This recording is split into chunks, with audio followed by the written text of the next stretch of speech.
Any of you people out there fans of the Showtime TV series Homeland? Episode 1 was last night. Did any of you watch it? If you did, if you're a fan, if you're invested in the show, if you really like it, what did you think of last night's episode and the story arc? I'm just curious here. Fastest 3 hours in media. And here we are already in the third hour of the program today. And I am your host, the all-knowing, all-caring, all-sensing, all-aware, all-feeling Maharishi. And we're at 800-282-2882 if you want to call. Oh, really? You got somebody down there that loved Homeland. You got a call from somebody that loved Homeland, the episode last night? Oh, I didn't read the whole thing. Oh, I see. Good.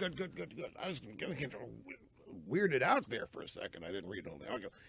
Anyway, it's Mike in Holiday, Florida. Mike, hang on. We'll come to you here in just a second. Here is Mike in Holiday, Florida. Mike, so you watched episode 1, season 6 of Homeland last night. What did you think? I was appalled by it.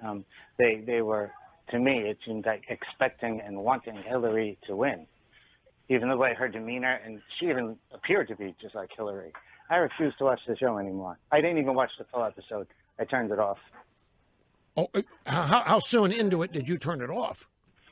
I watched about a half hour of it. I watched about half of it, but that's the most I could. I was forcing myself to watch. Okay, now wait, is the only thing that bothered you about it the fact that the president was a woman? No, not that she was a woman, but to me, she gave the appearance of Hillary, and I'm just one of those people that are dead set against Hillary. Wait a minute. All she stands for. Okay, fine, but that to me is secondary. See, they have the character of the president. This episode, this season rather, of Homeland, season 6, takes place between the election and inauguration. That's the time period of this season. So that's basically 2 months. And obviously the producers and writers of Homeland thought that Hillary was going to win. And so in this season of Homeland, the president is a woman, portrayed by a marvelous actress by the name of Elizabeth Marvel. Now, yeah, she has characteristics, I guess you could say, of Hillary. But that isn't what struck me about this. I mean, I can understand Hollywood thinking Hillary was going to win and then trying to have a series related to that. But what about what they've done to Carrie Mathison? Oh, I didn't even think about that. Honestly, from what I saw, I didn't even sit and think about that. Okay, well, let me put it in perspective for you then, since you only watched the first half hour, and it's interesting, if the first half hour was enough for you to maybe punch out and go watch The New Pope, no, The Young Pope, or maybe you go over and watch The Affair on Showtime. That's another show they're having tried. That's gone off the rails this year, too. But that's another story. Anyway, Homeland focuses on a central character named Carrie Mathison as a CIA agent. She also has bipolar disorder, post-traumatic stress disorder, PMS. Everything in the world psychologically could be wrong with this woman is. Falls in love with a terrorist in the first season, terrorist who had been turned into a pro-Islamist in captivity in some Middle Eastern, probably Iran, I'm not sure which, but an Al-Qaeda-like organization. That was the Damian Lewis character. He was a great Marine, but he'd been captured, and they brought him back to life, and they saved him and let him take baths and so forth in the hot and humid weather over there. So he became a Muslim and had secret prayers in his garage with the prayer rug and all that. Carrie Mathison was out to get the guy.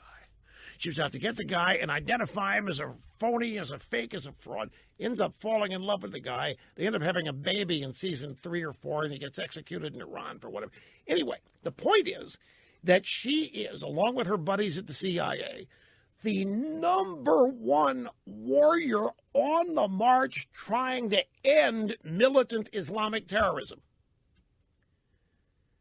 She is so devoted to it that even her friends at the CIA think she goes too far in the pursuit, that they have to rein her in, that they have to fire her, they have to reassign her, because she won't let go of it. Militant Islamic terrorism, and that's what drives the show or has driven it. But, and I'm sorry, spoiler alert coming up, if you don't want to hear this, if you've got it DVR'd and you haven't watched it yet, she now, in season 6, the show has returned home to Brooklyn. Last season was in Berlin, and she was out chasing bad guys, and she was out chasing militant Islamic terrorists all over. She had joined a foundation and was trying to wipe the world out of the... Anyway, she now works at, and maybe runs, a center to help people understand